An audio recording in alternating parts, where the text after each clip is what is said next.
Yeronga is a wonderfully culturally inclusive school. All of our 62 different nationalities that represent our student body, everyone has a voice that should be honoured, listened to, and be significant in the room. It's really important to acknowledge and appreciate the journey that the school's been on.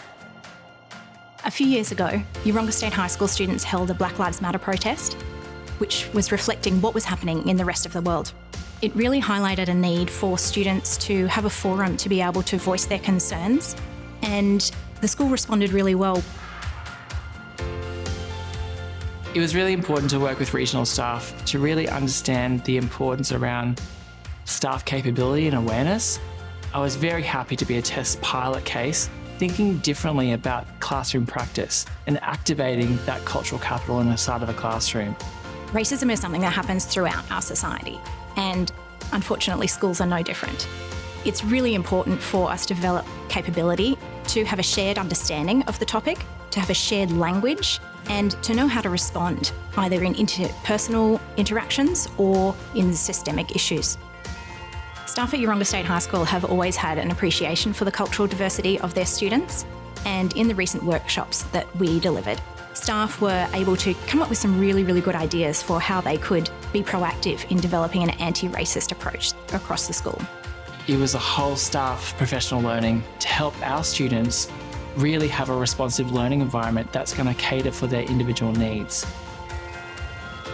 Teachers recognizing each student's need, that's something I've seen it, which is absolutely good, because when you meet and recognize each student, their cultural needs, that student feel well supported in every way possible, and that student will be ready to be successful. I believe that a school is a reflection of our greater world. And we want our students to feel like they're seen. We want them to feel empowered. We want them to put their foot out and feel like they have had that support throughout their growth. I could not begin to tell you how validating it is when someone sees me. It is so important that we do it because it makes our world better.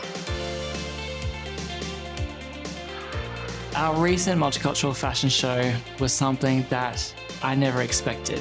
I was very proud to support my kids to lead this whole entire event from 0 to 100. It was the first time that our school has pulled such an event, such a scale, and it was really unique. Cultural inclusion is the lifeblood of this school. And the vibe was amazing, not only from what the students brought in, but from the families that came in, from the community that came in, to really celebrate. This is who we are. This is where we are all from. It was really important to activate student voice and agency and hear their story, where they've come from, where they want to go to, because I want my kids to be able to adapt to any environment. And that's really what we've been doing in understanding a bit more about engagement and how we can tailor our supports for kids to be more engaged and allowing for their voice and agency to be front and center in our classroom practice.